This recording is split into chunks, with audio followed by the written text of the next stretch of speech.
Oshkosh Media is government programming on GovTV, community programming on Life TV, and community radio on Oshkosh FM 101.9. Welcome to the City Manager's Report, a look at city updates and a preview of the next Oshkosh Common Council meeting agenda.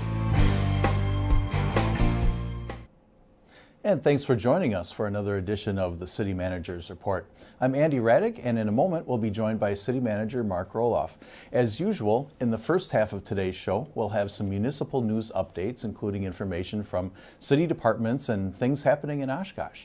And in the second half, we'll highlight some items from the upcoming Tuesday, February 28th, Oshkosh Common Council meeting agenda. And with that, we bring in our city manager, Mark Roloff. And Mark, thanks for joining us today. Great to be here, Andy. Well, we have a lot of different topics to cover, some different things from around the city. One thing that we talked about in the past is something called the dark store loophole. And there was recently some news regarding this, and the Wisconsin Supreme Court had issued a decision regarding some things related to this. I guess if you could share with us a little bit of information, some background about this topic. Well, this is something that we've been talking about for a number of years because a lot of big box retailers were using an argument that their properties should be compared to buildings that had been formerly big box type stores, and they should be valued at or near zero because of these empty stores. And they were saying, well, these dark stores are the comparable properties. Mm-hmm. And that's just, common sense tells you that just doesn't make sense. Mm-hmm. So we've been battling with this for a number of years. But fortunately, cities grouped together and made a case and assisted the city of Delavan to have pretty much the dark store theory ruled out by the Supreme Court to say, no, what cities have been doing for years is reasonable and following proper procedures, and not allowing dark stores to be factored into valuations is really a matter of fairness for so many other taxpayers, including residential properties and small businesses, because we collect the same amount of dollars regardless of what the value is every year. Mm-hmm. So when you start to say we're going to reduce your share of it, well, then that cost is going to get shifted to others, and that just was patently unfair. So these theories, this big box theory, is now proved to be unsupported by the law, but they cost a lot for cities to litigate. Mm-hmm. So what was happening was a lot of cities were basically settling out of court because it was costing them more money than the loss in tax revenue. But what was happening is we weren't really losing the money, it was shifting to other taxpayers. Mm-hmm. And that's what the unfair part of it is. So that drop in value from these big box retailers being shifted over, we wanted to correct. So with this court decision, now the big box retailers must pay the assessed rate that does not factor in these empty stores. They can still seek a reduced value, but they can't use dark stores as a comparable anymore. Okay, and so really this protects the taxpayers, property taxpayers of homeowners, because these rates aren't shifted over.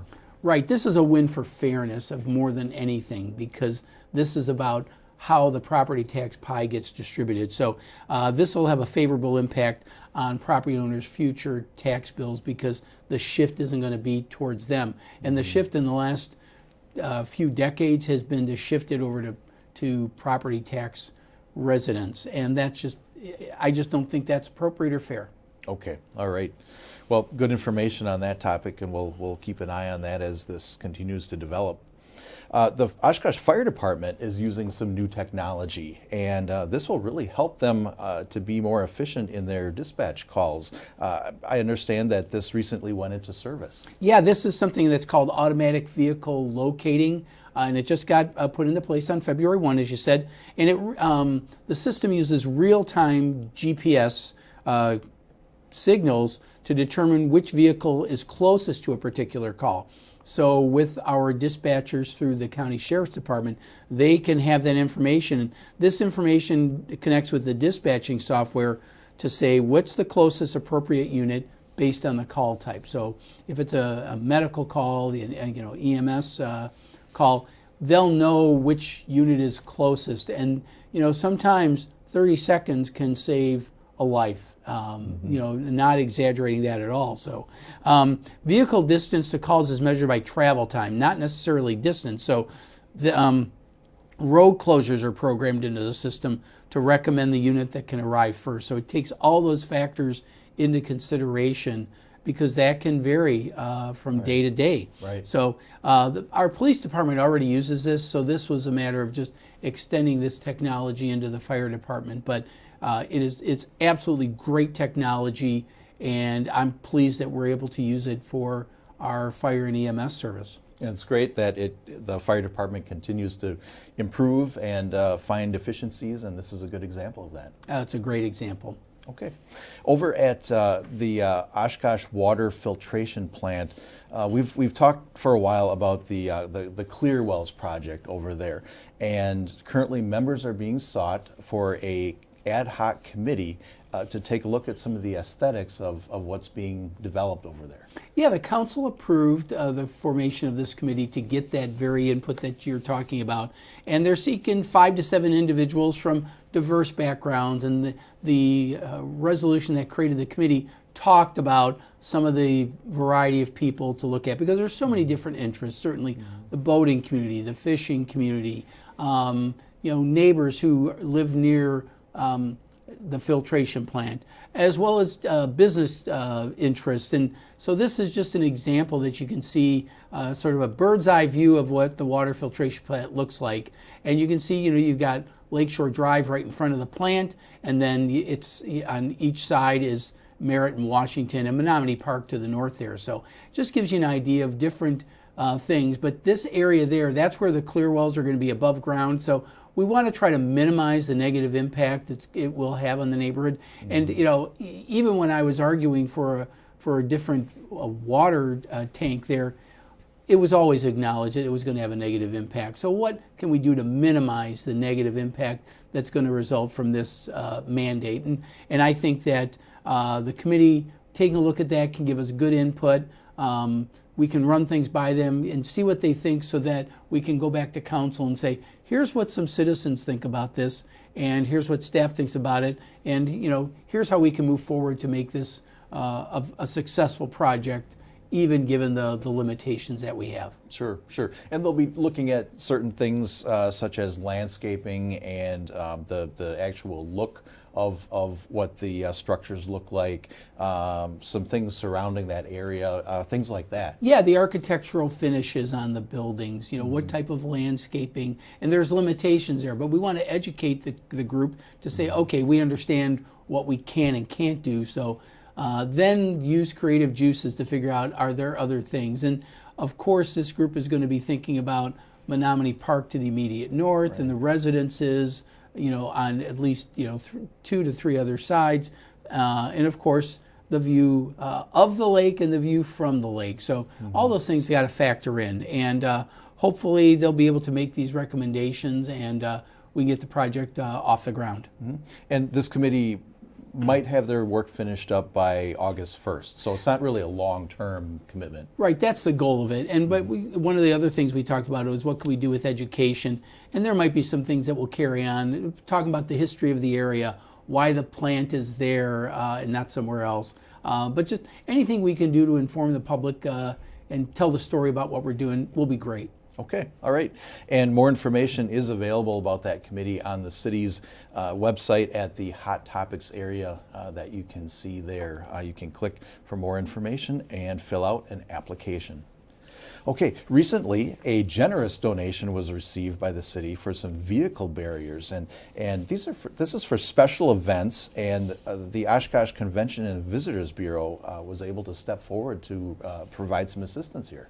we're so appreciative of what the Oshkosh Convention and Visitors Bureau and what they represent, but they recognize that these vehicle barriers will help enhance the experience of special events at the city, whether they're the parades we have, the farmers market, but these medians are very easily moved with a single person, but they are very effective at stopping a vehicle versus just putting up the wooden horses that you see in the background of this photograph.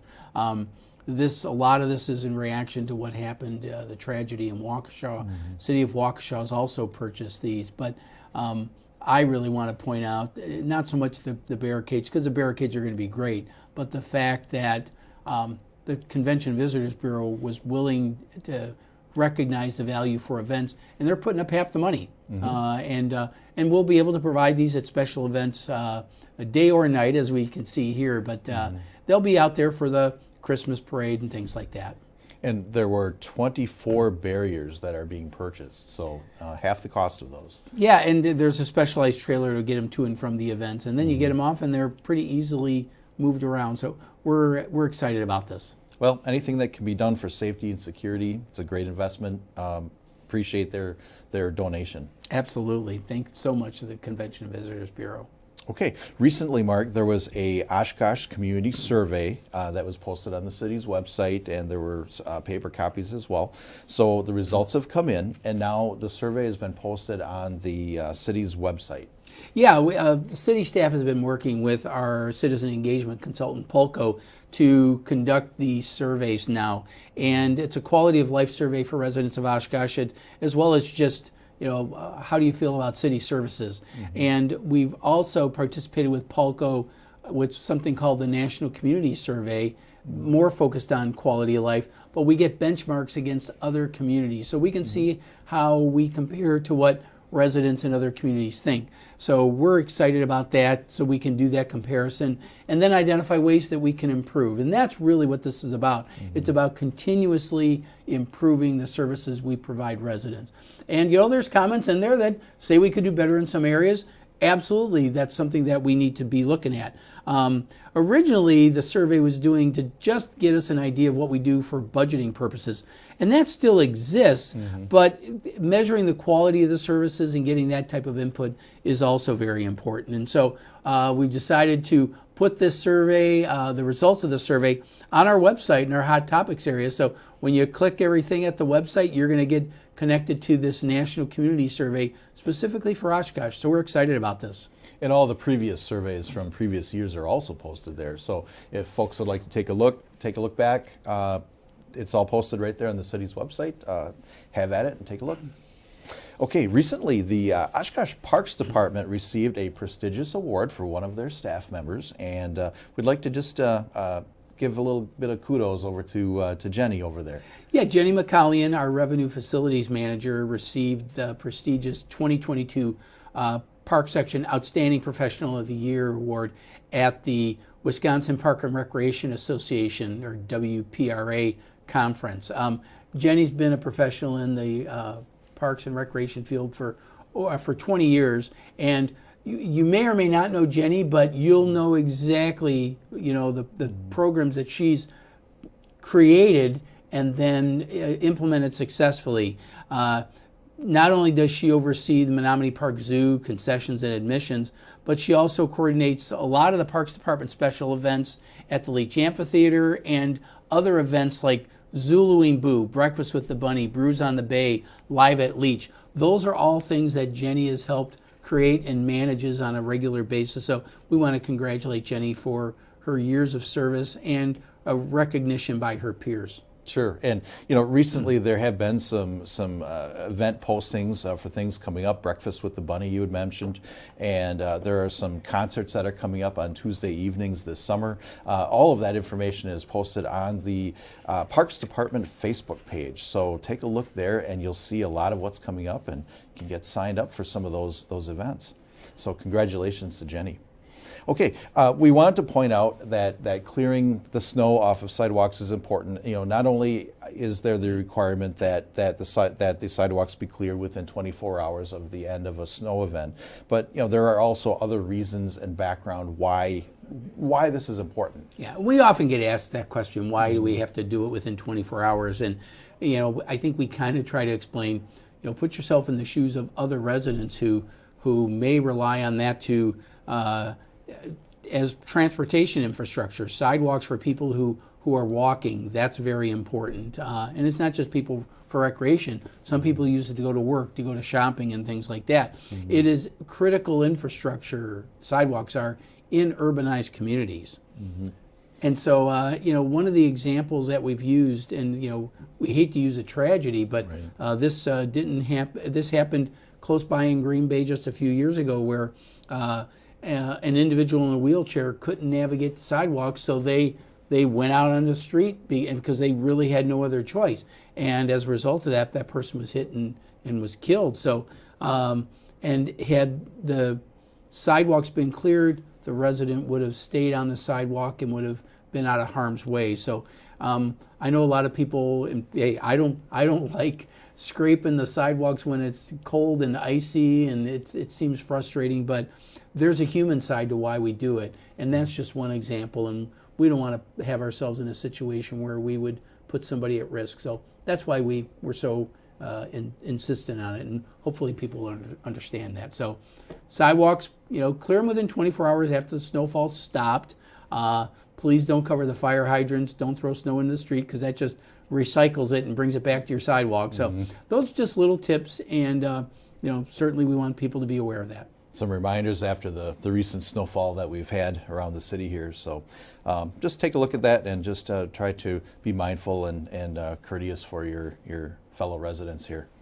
Okay, Mark, we also wanted to point out just a reminder for folks to save the date. Our State of the City program is coming up on March 13th, and we'd like to have folks get that into their calendars. Absolutely. It's back and it's live in person. We're really excited about that. But Monday, March 13th at 6 p.m. at the Oshkosh Convention Center, we're going to talk about how city government's re-engaging with the community and take a look at what's planned for 2023 as we go ahead. So one of the other things that we're going to continue to do is the City Exhibit Expo. That'll return with all the little informational displays from city departments and some of our partner agencies. And of course, the event's free and it's open to the public. The doors open at 6, and I'll start the State of the City address at about 6:30. Mm-hmm. And take a look for more information that will be posted on the City of Oshkosh government Facebook page. And as Mark said, doors open at 6 on March 13th, and the program about 6:30. But really, it's a way to learn a lot from different city departments and take a look at some of the behind the scenes that happens within city government. So it is a free event, and we encourage everybody to attend coming up on March 13th. Okay, Mark, thanks for that information for the first half of the program here, and I think it's time that we take a short break. Please stay tuned with us for some highlights from the upcoming Common Council meeting agenda, and we'll be right back after this short break.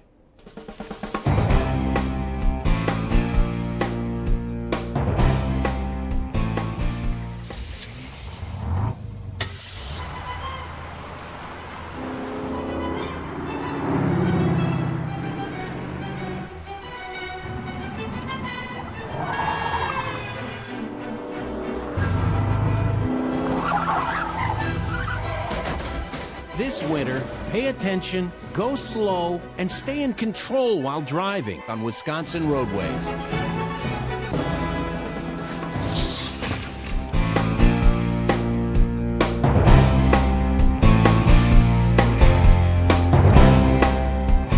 And welcome back to the City Manager's Report. I'm Andy Radig, along with City Manager Mark Roloff.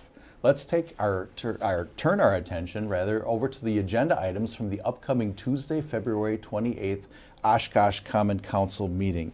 And Mark, under the consent agenda items, it looks like we're getting into our construction season once again here. And over at West Lincoln Avenue and McKinley Street, we have a reconstruction bid being awarded here. Yeah, now that we've gotten Algoma Boulevard done, some of the areas immediately surrounding the university, we're going to start doing those over the next few years. And so West Lincoln and McKinley are the next phase.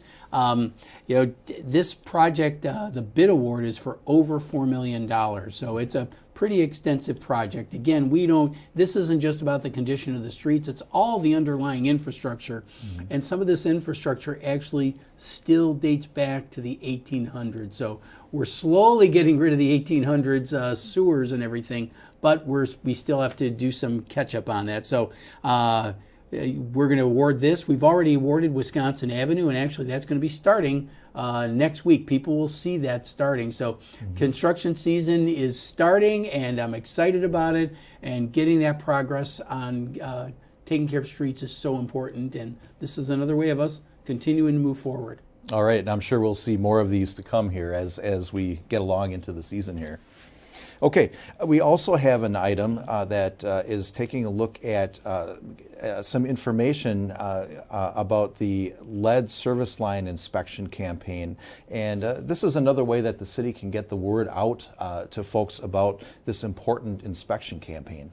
The Wisconsin DNR and the federal EPA, Environmental Protection Agency, are both requiring that the city inspects all of our services laterals that go into residential properties. And so we have to conduct an inspection of all of that. And we know that that's a hard thing to get people to understand. So this is an example of when we're looking to replace the lead laterals, and hopefully that's not the case, but we need to do an inspection to pretty much get an inventory of what we have in terms of lead lines and not. So we know that to make it easier, we need to let the public know what we're doing and why we're doing it, and hopefully get their cooperation in getting us into their properties. And so we're hiring a communications firm to help us get the message out and to explain why we're doing it. We're here just to check on if there's lead laterals or not. It's really that simple. But we're going to be spending some money over the next couple of years to get everybody aware of that so we can be compliant. But again, this is something that's required, and so it's just about getting the public to understand it a little better. Sure. And look for that information coming out soon this spring. Okay, also we have acceptance of some donation money for some projects and events, things that are happening at different city departments here. Yeah, this is the Senior Center. We're excited. There's actually a grant and then a donation, so we're excited about both of these. The grant is from the Wisconsin Institute on Healthy Aging. And we've talked a little bit about our fall prevention program. We had the Senior Center open house a few weeks ago where we have this balancing machine that it helps measure how maybe off balance you might be that you don't even realize, real subtle notices, and then we can give you hints with our fitness coordinators on what you can do to prevent the possibility of a fall and what may be individual to you. And so we're excited about that grant that will enable us to do more of that education so that people are aware of that. And then similarly, the Oshkosh Area Community Foundation has given us a donation to continue what was called the Connect Through Tech program. Mm-hmm. This actually started during COVID, which is why you have a lot of folks here in masks, but this was to get our senior citizens aware of how they can use technology to kind of take care of some routine things in life, whether it's telehealth or communicating with family members in a different way. Mm-hmm. We had such a success for the Ruth Bader Foundation that we decided to, Helen Bader, the Bader Foundation done such a nice job that we said we need to kick this up and expand this program. And our community foundation here has said, this is something we want to be part of. So we're going to be doing more Connect Through Tech programs, and we're excited about that. And those are vital programs. I've heard from some of the folks that have taken advantage of those, and they've been very appreciative of those. So glad to see those continue. Okay, then we also have another item here relating to some new playground equipment over at Rowe Park. And Rowe Park, if folks aren't familiar, it's downtown, close to the downtown YMCA, and looking at some upgrades there. Yeah, so Rowe Park, their play equipment is over 20 years old, so it clearly is dated and needs to needs some updating. So the map just kind of shows you where Roe Park is relative to some other park areas in the city: Opera House Square, Leech, and Menominee Park. So it's down the street from the library and right next door to the Y, but it's in a pretty heavy residential neighborhood when you look to the north and to the east. So this is just a rendering of what it's going to look like. It's going to have that great rubberized surface so kids can bounce around and mom and dad don't have to hurt their knees when they're running around with the kids. We're real excited. We've done this in several parks, but our Parks Board took a look at different options and came up with this one, and that's what they're recommending to the City Council to award. Okay, very good. Then later on the agenda, we have a new resolution, and it's entitled Lifeline Option for Water Rate Increase. My understanding is that this is a very narrow focus, and it actually deals with the usage of water, if you could kind of elaborate on that. It is. Well, first of all, full disclosure, we had to turn in a rate application to the Public Service Commission on our water rates. And our water rates, we haven't done them in about 6 years, but that still doesn't change the sting. The sting is we're looking at about an 18% increase. The Public Service Commission was aware that we were considering the possibility of lifeline rates, and we've learned a lot through this process. And what lifeline rates are is a focus on water usage. And I think there's some thought that maybe this would help low-income people. Our findings are that it doesn't necessarily help low-income people, because if they're using a lot of water, this won't necessarily help. What the lifeline rate does, it says a very low usage will get the lowest rate possible, but as you use more water, the rate will go up. This only applies to residential properties. Commercial, industrial, institutional properties, they still are in a separate rate classification. This is only how we dole out or how we distribute the cost of providing residential service. So this, because it doesn't apply to businesses, if you change the rate structure, it'll get shifted to other users. So the idea is that it would charge more for high users. And that's something that the council can take a consideration at.